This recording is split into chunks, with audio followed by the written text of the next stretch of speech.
Hello, dreamers, goers, and future trailblazers. Welcome to a special edition of Roundtable. I'm your host, Heyang, in Shanghai. Today, we'll delve deep into one of the most important trade events of our time, the 6th China International Import Expo, also known as CIIE, and it is in full swing right here in Shanghai right now. So this expo has evolved into a remarkable platform for global collaboration as well as business opportunities, and it goes beyond just trade. It's also a fantastic place for innovation, and it's a true testament to international partnership, as well as provides a vision for the future as we can see what we are able to do and as the world comes together. For today's discussion, I am joined by two esteemed guests. Joining me are Professor Chen Yuxin, Dean of Business at NYU Shanghai, and Eric Zheng, President of the American Chamber of Commerce in Shanghai. Welcome, gentlemen. Thank you, Heyang. It's great to have you.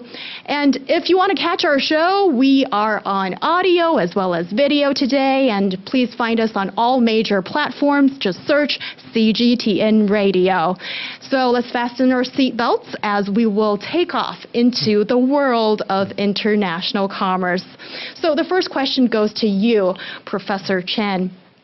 Sure. You've written extensively on the historic grandeur of the ancient Chang'an, or the modern-day Xi'an, and you've written about the role of global trade, which helps to shape its position. And how do you feel with that heritage, how does it measure up against the vibrant pulse of contemporary Shanghai? Oh, yeah, thank you. So actually, I've been studying the issue of global consumer hub, international consumer hub, and I found that probably the most magnificent consumer hub in the ancient time is Chang'an. So probably everybody in China knows that we usually call things like Dongxi because that means east and west, because Chang'an has two markets, east market and west market. The west market in Chang'an is really huge. It has all kinds of products from Silk Road, Central Asia, even as far away from Rome, right? So because of all those interesting products, people really had a very good life, and they meet people from all around the world. That makes Chang'an really the capital of the world at that time. So I think Shanghai now probably is ready for that role, given all the economic development and all those exciting things happening here. Yes. And Eric, you have been living here and doing business in Shanghai, and also with your experience that comes with all of it. Do you think that Shanghai is possibly the best, if not the unique place for such a huge trade event, as well as, presenting so many opportunities for businesses, big and small, domestic and international? Well, companies, I represent American Chamber in Shanghai, and we have over 3,000 members. Over 1,000 of those are major corporations, and they are headquartered in Shanghai and with operations around the country. I might be biased because we're based here. I would argue that Shanghai is probably the most business-friendly city in China, and if you look at its economic size, definitely it is the commercial center in China. And I think CIIE provides a great platform for international companies to showcase their products and services in China. So we are very bullish about Shanghai. Indeed. And if you're Chinese, then when you speak of Shanghai, then immediately the business-oriented minds or perspective is something that people automatically would associate the city with. And also, Professor Chen, yes. One thing you wrote in a recent paper really caught my attention. Okay, so in colloquial Chinese, we tend to refer Shanghai to Modu, or the city of magic. And in the Chinese context, this has nothing to do with pulling a bunny out of a hat, but it has everything to do with it's perceived by Chinese people as the land of opportunity, if not for global talent to see this as a land of opportunity. As long as you work hard enough, you're smart enough, then it feels like anything is possible. And you raise an interesting point of transforming the city into the city of imagination. And I'm curious what you have to say about making that transformation a reality. What necessary steps, strategic-wise, or maybe something that everyday business can think about from different domains, can we make that transformation?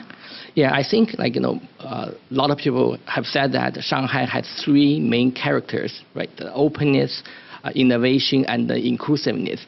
So I think because of this openness and the innovation, so Shanghai should be and will be the center of innovation. So, and that's why it will be the center of imagination, the capital of imagination. So, and this expo actually will really help to that, because I remember there's a famous book talking about the Tang Dynasty, written by a very well-known historian, American historian. His name, I think, is Edward Sheffer. The name of the book is called The Golden Peaches of Samarkand. And at the first page of the book, he actually mentioned that the real life of imported products is in the bright world of imagination. Right? Because through the trading, through the exchange of culture, through the interactions of people, I think that will really stimulate imagination, stimulate innovations. And so Shanghai, I think, you will really be ready for that. Also, this reminds me of an example of, tomatoes. That's something that is an everyday fruit or vegetable. It depends on how you categorize it. That is so common in Chinese cuisine. And somebody who's hardly a cook like myself will be able to make 西红柿炒鸡蛋, which is the frying pieces of tomato with egg.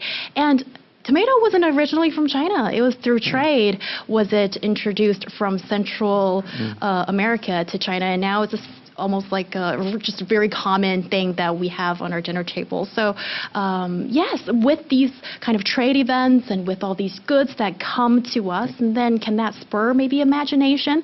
There are so many different spheres to look at this factor. So Eric, for you, what do you think? If I may just add a point on the importance of Shanghai, American Chamber of Commerce in Shanghai was founded in Shanghai in 1915. That was over 100 years ago. And we were the third overseas American chamber after Paris, Manila, and then Shanghai. And Shanghai was already a growing center of commerce, even in the early 20th century. And I used to run AIG, American International Group, which is an international company, global international company headquartered in New York. I was the CEO of AIG China. AIG was founded in Shanghai in 1919. On the Bund, if you go to Waitan on the Bund 17, the building is still standing. That was our old headquarters.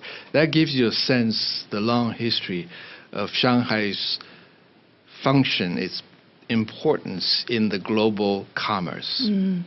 Also, the Shanghai people can be very resourceful and filled with imagination when it comes to bettering your livelihood, taking care of your family, and also just taking part in the bigger economy, because that's how it works. Yes. So I think if they are young audience here, I think they probably will know there's a very great company in Shanghai. It's called the Yuhaverse.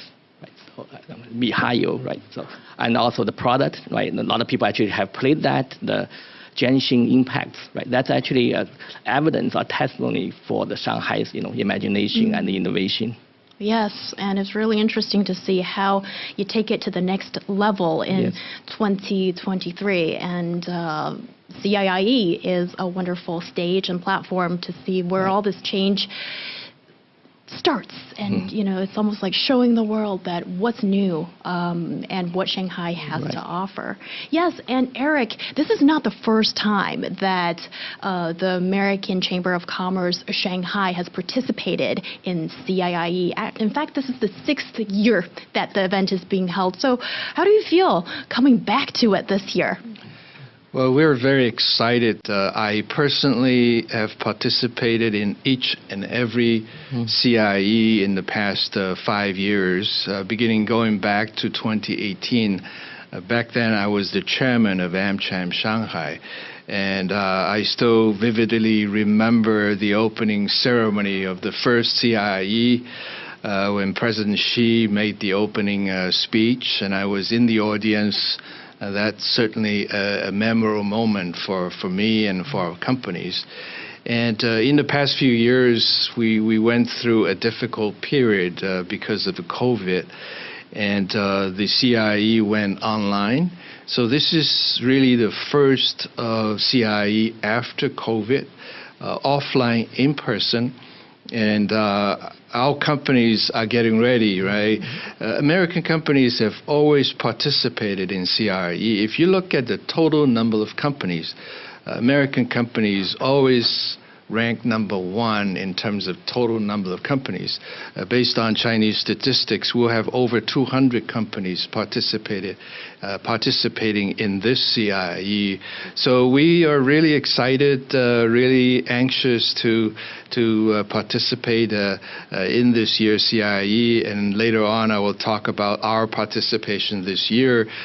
First time ever that American Chamber of Commerce in Shanghai, in coordination with the U.S. government, we will organize our own American pavilion in this CIIE. Wow, that is very exciting. And also, it's the U.S. Department of Agriculture that is working directly with you in presenting, shall I say, American companies as well as American products, and for all of us who are not able to get into the pavilion, what should we be looking out for? Sure. As I indicated earlier, major American corporations have been there from day one, from the first CIIE, and they are in a position to do it themselves.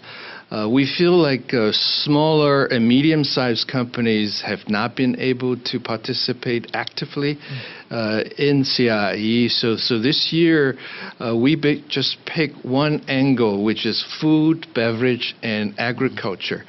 And because CIIE is organized by industry, so different halls focusing on different industries. So we just pick hall number 1, which is agriculture and food. And then we're working with 17 partners, U.S. states, different states, trade associations that represent these SME food and agriculture companies, and also a few brand name companies themselves. So altogether, 17 companies are participating in this CIIE by showcasing their products, primarily in the food, beverage, and agriculture areas. You name it, all sorts of food products. It will be very interesting, including wine. So we invite everybody to visit our hall number 1.1. We welcome you to join us. Yes, and you can't miss it. Yes, we know America is a big exporter of agricultural products as well, and China is a big importer in that sense, and it's great to see that the two are meeting up, and then the products can be displayed here in China, where there's going to be, where I can already see very much enthusiasm that goes to receiving all those goods. For sure. This is definitely a win-win. Certainly, the U.S. and China are the number 1 and number 2 economies in the world, and there's certainly an element of competition between these two countries. But from our viewpoint, there are a lot of areas that these two countries can work together. So competition versus cooperation, there are a lot of space for cooperation. And agriculture is a great example. Actually, just recently, only days ago, two countries signed major deals for U.S. ag companies to export their products, billions of dollars worth of products to China. And China is a major importer of soybeans and so forth. So I think it's win-win for both sides. Yes, and Professor Chen, you must have studied and researched in this area. And what do you see as, the most important roles that CIIE has performed? And we've just talked a lot about, with the U.S. as well as with other countries. Right. So obviously, like CIIE provide opportunity for people around the world to share the opportunity of growth in China. But I think there's another very important aspect of it, which tend to be kind of ignored by the media.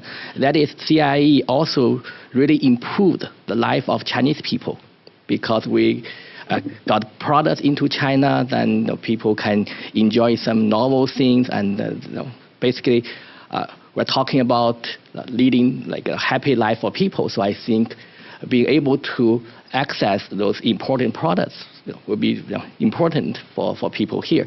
Yeah. So, you certainly hit the nail on the head with this one. Isn't that the essence about trade and about comparative advantage? That here in China, when people can enjoy a wider array of different kinds of products, also at an affordable price, that just makes things so much better. And I think in the U.S., folks are enjoying something similar, with so many different choices of goods at very good quality and at a cheaper price. Who's to say no to that? Yeah, even for products with like the high price, the people may like it. Like some luxury products, also they are like followers for that. Yes, I suppose my wallet has limited my imagination or immediate reaction, so to speak. Yeah. The interesting about CIIE is the major trade show that focuses on imports, right? If you look around the world, all those trade shows promote exports. But this is the one that focuses only on imports. And going all the way back to 2018, when President Xi actually initiated this idea of this import expo. And I think it's becoming a very important platform, not only to showcase foreign products and services, but also to demonstrate to the world that China continues to be open to the outside world. I think that element is very critical too. And this also really will help the domestic consumption and the domestic economy of China, right? Because people got this new idea from the imported products. Like you give the example of tomato. That more recent example is like a coffee. Right now we have like a coffee with Maotai, like hard liquor, Chinese hard liquor here, right?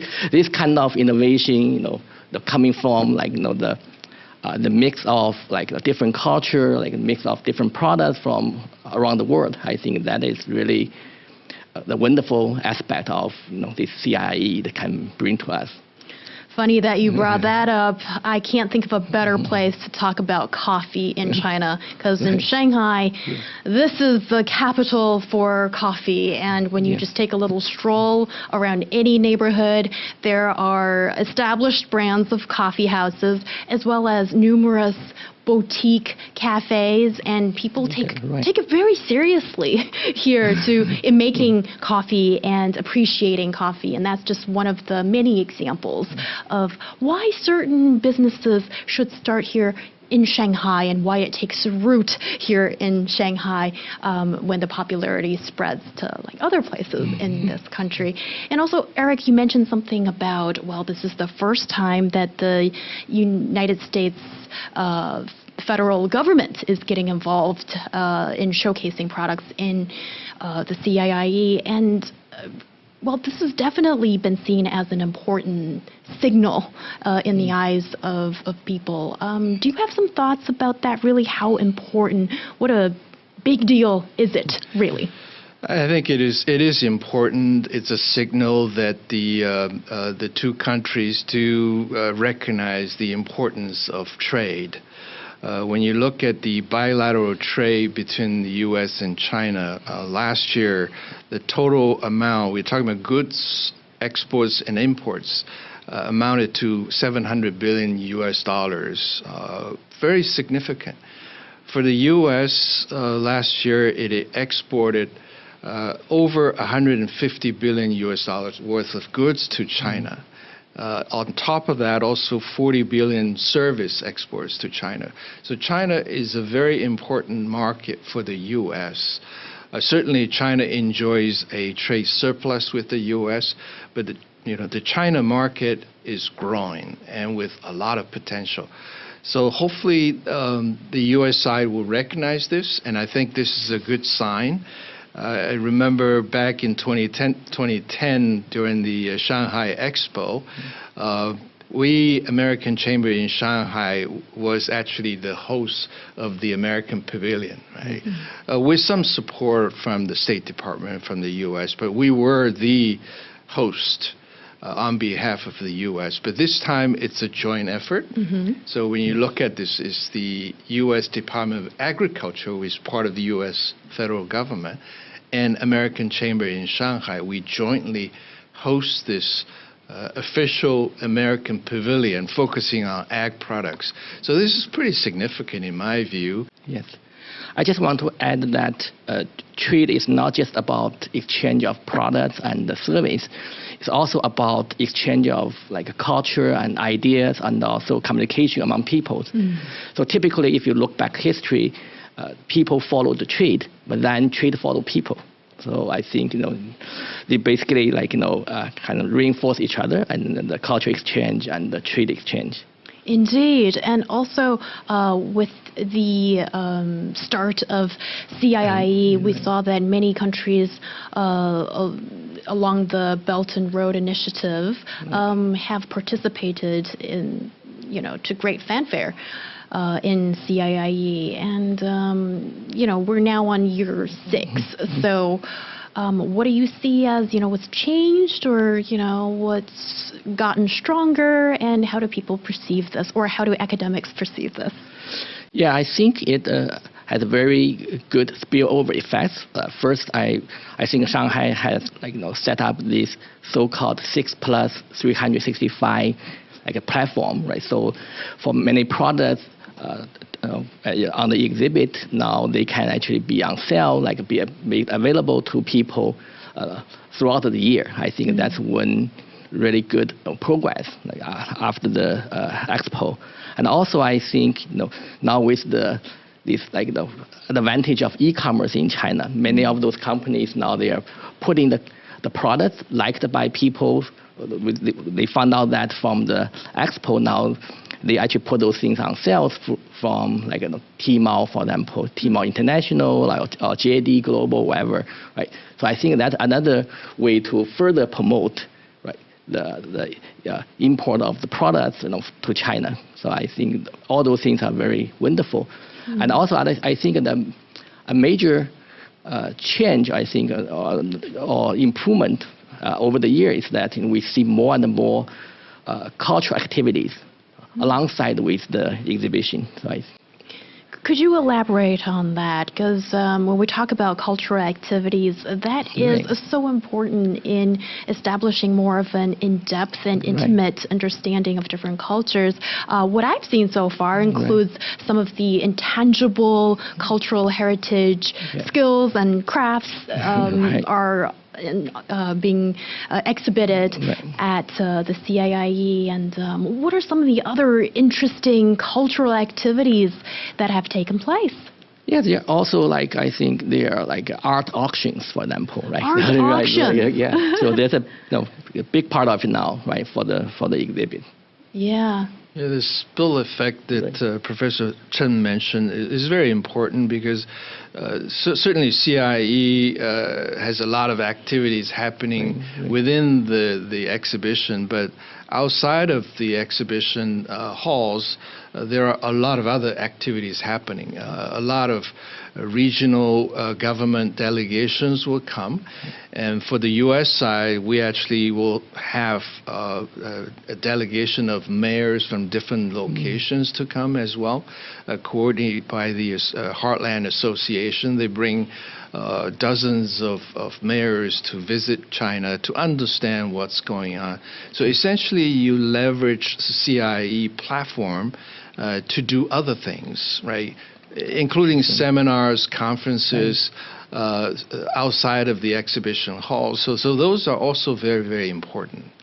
Yeah, I think there's a Hongqiao Forum, right, for example, alongside with the expo.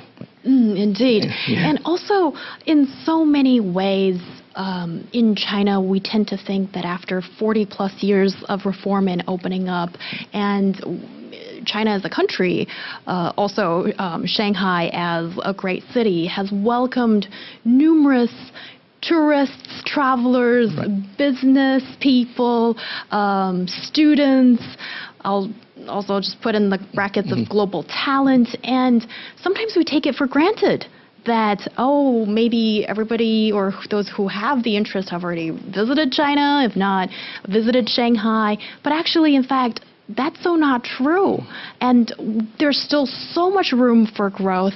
And also, when you get out there outside of China, and the world doesn't seem to really know it very well, nor does it understand Shanghai with, this atmosphere of openness, of welcoming people from all different backgrounds, upbringing, skin color, educational background, language, whatsoever. And Eric, could you tell us a little bit more about, how do you feel at this particular point in history that welcoming folks from all over the world and doing business here, I mean, how important is that? And really, what more can be done to get this ball rolling? Very important topic. We're talking about people-to-people exchanges. Certainly during COVID, it was very difficult, right, for people to visit each other. But I think going forward, we'll love to see more visitors both ways. And I will use NYU Shanghai as a great example. It's a great institution, attracts great talent, students from around the world, including students from the U.S. and also from Chinese students. So this is a great way to educate the next generation that they are exposed to the entire world, right? We have many Chinese students going to the U.S. On average, we have about 300,000 Chinese students in the U.S. But the other way around, right now, we only have about 400 American students studying currently in China, and most of those are here at NYU Shanghai. So 300,000 versus 400. That's a huge gap. And we'll love to see more American students coming. And by visiting China, living in China, studying in China, they can really understand this country. It's not black and white. You need to have a very nuanced understanding of this market. So I congratulate Professor Chen and your colleagues on doing a great job in bringing young people together. Yeah. And actually, we also should thank Shanghai for that, because we actually talked to students after they arrive here, those international students, and the number one kind of bright point of NYU Shanghai, a lot of people mention is the city, because they are so impressed by this place, right? So I think that's a very, very good selling point for many international students. Yes, life in Shanghai just seems to be very convenient, regardless of where you're from. But if you speak the foreign language, or if that's your mother tongue, then it is relatively easy to go around, go to different places, and also enjoy the local infrastructure, and also just talking about like art galleries, about pubs, coffee houses, and all kinds of different entertainment venues. Also, the climate and everything. So it sounds like a great place to go to. Right. So that's why I think CIIE is so important, because we have students from more than 60 different countries. So those students now, they are able to find food, find the stuff they used to have at their home country, right? I think that's very important for them. So I remember studying in the U.S., being able to find some Chinese sources, right? So that's very important for all the students studying there. The same thing is true here, I think. Yes. So that's why I think having this opportunity to import all those products, can really help to attract more foreign talents and foreign visits to Shanghai. Yes, and NYU is the first Chinese-American research university in the Chinese mainland. And you've mentioned Shanghai has its great appeal. Right. And what else do you think happens here that makes this a top choice for a lot of young people, around the world? And also on top of that, I want to ask both of you, Sure. What is it about Shanghai that attracts global talent when it comes to business, work, and all these different things? And so I think that's a very important and interesting question. I've thought about this a lot. So I think my view is that we attract so many American students and students from other countries. One important reason is that we don't really treat them as a foreign student, because so here they feel like they're not really strangers, they're not foreigners, right? Because we actually treat everybody the same, right? Chinese student, American student, they just feel like they just switch to another campus to study, right? Go to some place like very naturally, so the way of life is quite normal to them. So I think that is also the reason why Shanghai attracts so many foreigners, because when they are in Shanghai, they don't get special treatment. They just feel they can get into the everyday life of the city very easily, so they can get around without a lot of special attention to them. I think that actually is good. Yes, and also for global talent, why is Shanghai, or what has Shanghai done right in that sense? I think Shanghai enjoys many advantages, right? Certainly its history, very rich history. And when you walk around the city, both sides of the river, you see the old part of the city with, so on the Bund, you see all the history, those buildings. I could add that, our recently California Governor Newsom walked on the Bund, and he was really impressed. And we had a meeting with him actually on the Bund, close to the Bund. And also recently when some senators visited Shanghai, and we took him also to the Bund, right? And the majority leader actually was really impressed by the skyline of the Pudong and then also Puxi, the Bund. So that's the history part of the city that's very, very unique. And then second of all, it's all the development over the years, right? You have the great infrastructure in Shanghai, not only on Puxi side, but also on the Pudong side now, right? As far as recently as in the 90s, you didn't have that skyline, but now you have that. So I think the entire infrastructure is very conducive to foreign companies, their participation in Shanghai. And I think those are kind of the hardware part of it, but I think more importantly is the software part, is the business climate here, is the business friendliness, the way that the local government supports the foreign investors. And I give them a lot of credit, and they stay closely in touch with the foreign business community. particularly in recent months after China reopened. They want to make sure that we are getting the right support from the local government. So I think both hardware and software, and the software also includes the cultural part of it, right? You don't get bored in Shanghai, right? And I think I might be biased, but if you talk to a foreign executive, right, and asked her or him to say, where do you want to live in China, work and live in China, probably Shanghai will come up very often. Yes, definitely. And also, I would like to add that people in Shanghai are really, really kind to people around the world. So we actually make the city our classroom. So we have many community engagement program. We actually took students to visit different places in the city. We always got welcomed by the citizens in Shanghai. So I think that is also very important. Yes, keep that in mind, everybody. Well, certainly with COVID, it disrupted the lives of, it feels like, everybody across the world, and Shanghai as well.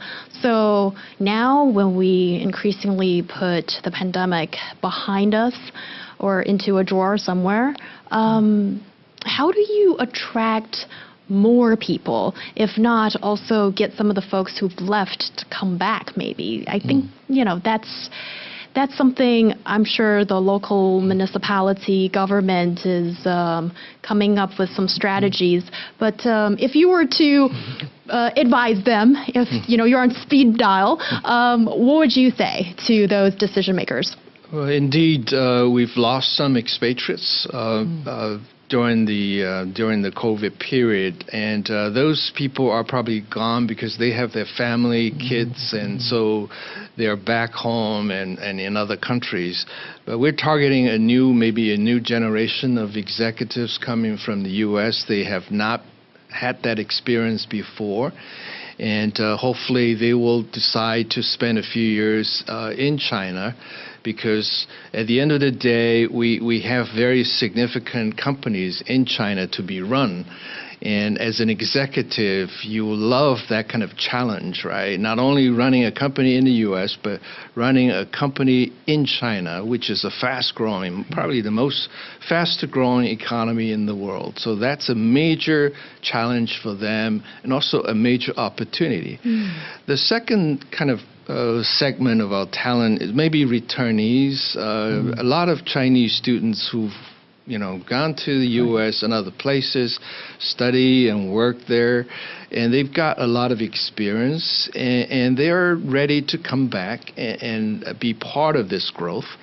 So I think that's probably also very promising. We'd love to include more of those people coming back, and they bring a different profile because they understand China, they all understand the West, and they also have the language capability, both in Chinese and in English. So I think going forward, that generation of leaders, I'm talking about people who are originally from China but who've been exposed to the outside world, if they come back, that will contribute a lot to our management team here.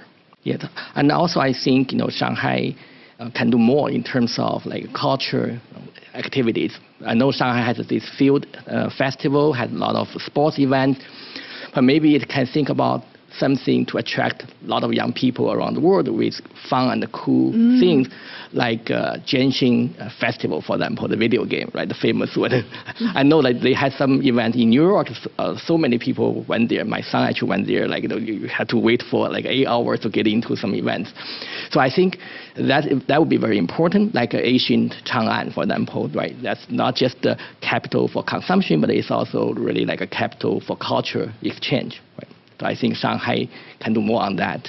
Yes, and I can personally align to that because there were a couple of photography exhibitions that I very much wanted to go to, and we're usually based in Beijing, and simply just couldn't get tickets in Shanghai, Right. and it would be just too much of a commitment if your life and work is in Beijing. Anyway, at the time, I was very jealous of those fans who could Right. visit these exhibitions here in Shanghai.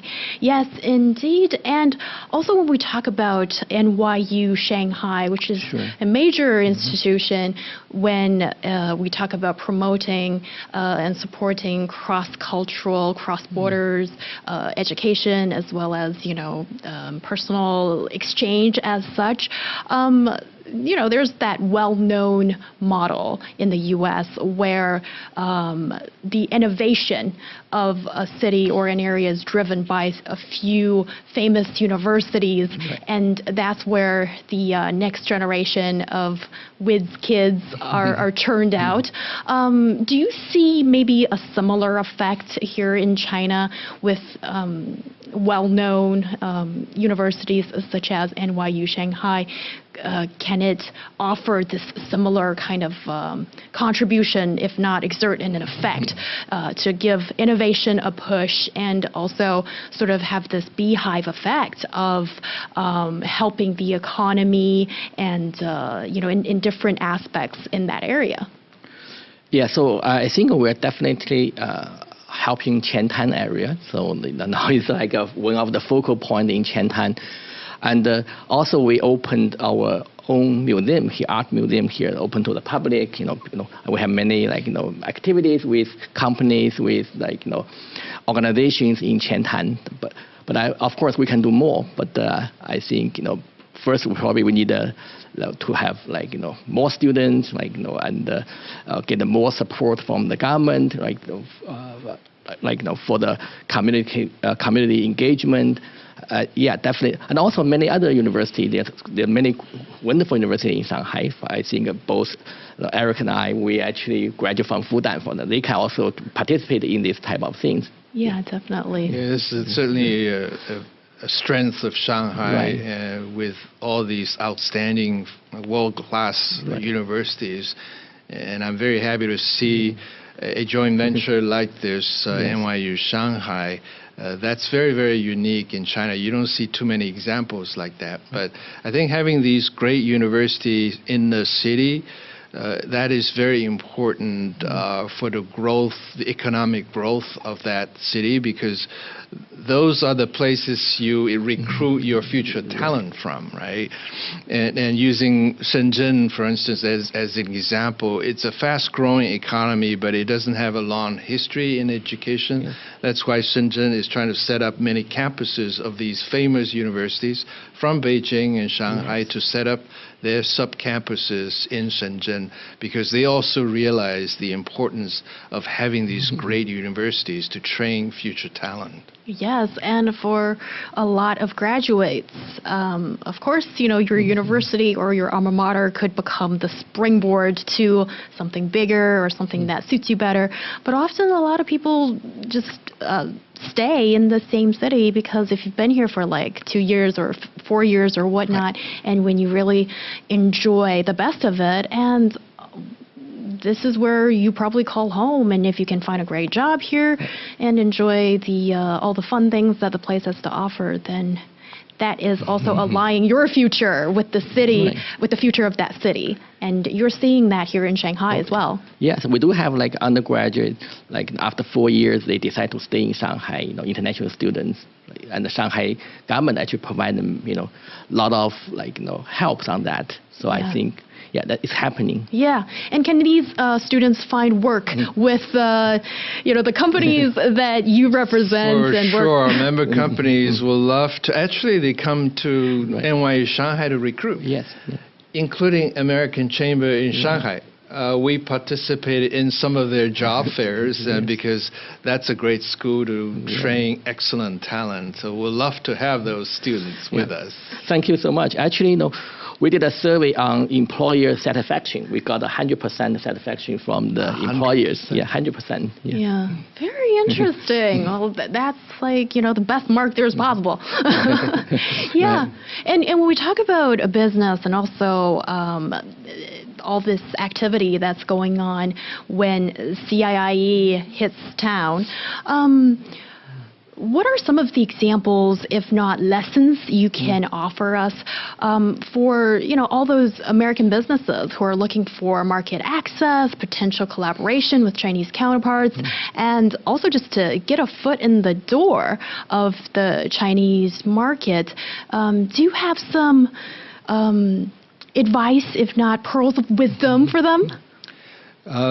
Certainly, we have two types of exhibitors, right? One is those who have already established a presence in China. Those are major corporations, and they already enjoy a brand recognition. So they're joining CIIE mostly to continue to enhance their brand building, but also to launch new products, right? Using that platform, because it's such a unique platform and it gets a lot of attention from everybody. So that's a great place to launch a new product. So instead of launching a product in the US or in Paris or other places, you pick CIIE to launch a new product. You probably get a lot of effect out of that. So that's one type of companies. For newcomers, because it's they're not familiar with the China market.